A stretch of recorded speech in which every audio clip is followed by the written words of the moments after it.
سەبارەت بەم ڕووداوانە زیاتر قسە دەکەین داهاتووی عێراق بەرەوکوێ دەچێت لە کاتێکدا کە هەڵبژاردننی پێشوەختە کۆتایی پێهاتوە خەڵک چاوەڕوانی ئەوە دەکەن کە حکوومەتی نوێ عێراق پێک بێت ئەم ئاڵۆزیانە لە عێراق و بە ئامانجگرتنی سەرۆکوەزیرانی عێراق چه پەیامێک دەگەێنێت لەگەڵ بەڕێز دکتۆر ئەکرەم ئێدەلبی چاودێری سیاسی لە سەدۆی لەگەڵمە زۆر بەخێر بێ دکتۆر.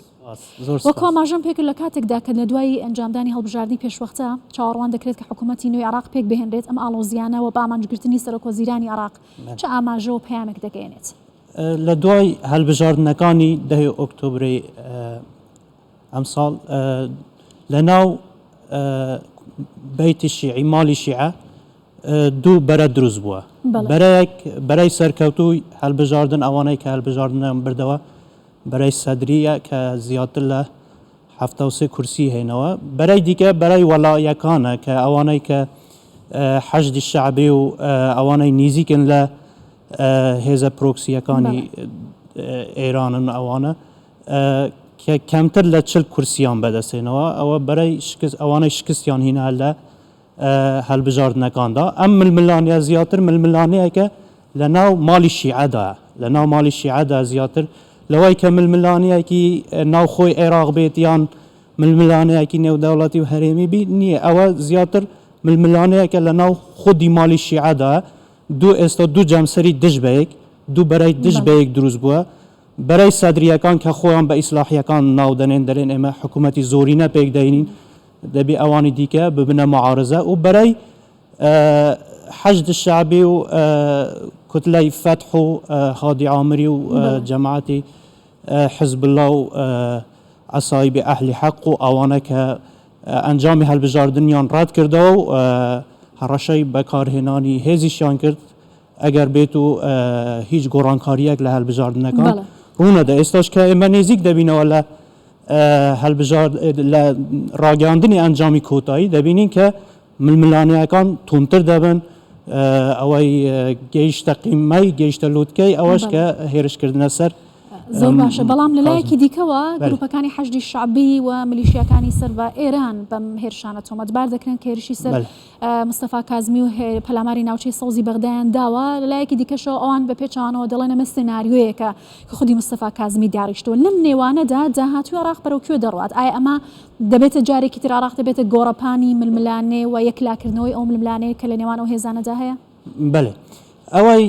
سەبارەت بە ئێران مەلەفی عێراق لە دوای مەلەفی ئەتۆمی دووەمین گرنگترین مەلەفە لە ئێران. ئەو تیۆرەی کە هەبوو کە دەیانوت حب الحوسین یەجمەعونا یعنی خۆشەویستی حوسین کۆمان دەکاتەوە ئەوە بەسەر چوو ئەوە شکستی هێنا. ئێستا ئەوان هەموو هێز و توانایەک بەکار دەێنن کە هەژمونی خۆیان لە عێراقدا بپارێزن. بوونی هێزە چەکدارەکانی نێزیک لە خۆیان کە حەشدی شەعبی لە بپارێزن چونکە مقتەدا سەدر لە دوای ئەنجامی سەرەتایی هەڵبژاردنەکان بانگەشەی ئەوەی کرد کە هێزی چەکداری نابی بمێنن لە دەرەوەی هێزە نیشتیمانیەکان سوپای عێراق. بۆیە ئەوە دەمێنێتەوە ئێستا ئێمە لەبەردەم دوو سیناریۆدانە. ئایا ئەو هێزانەی شیعە لە نێو خۆیاندا ڕێک دەکەونەوە جارێکی دیکە لەسەر کاندیدێک بۆ سەرۆک وەزیران یان مقتەدا سەدر سوور دەبی لەسەر ئەوەی کە خۆی کاندیدی سەرۆک وەزیران بە تەنیا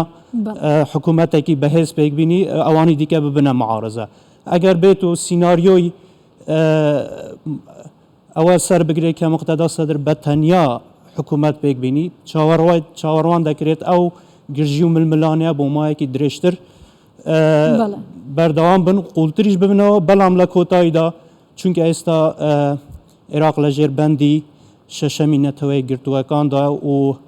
نەتەوەی گرتووەکان و یەکەتی ئەوروپا و ئەنجومەنی ئاسایش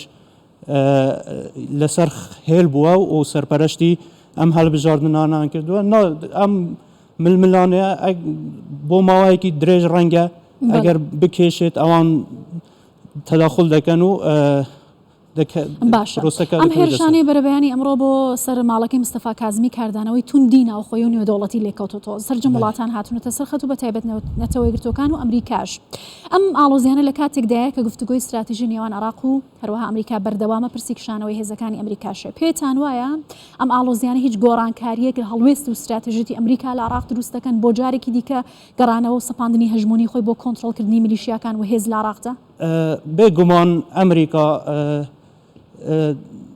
دانوستانەکانی نێوان بەغدا و واشنگتۆن سەبارەت بەمانەوە هێزەکانی ئەمریکا ئەویش یەکێکە لە پرسە هەرە گرنگەکان کە لە دوای حکوومەتی نوێ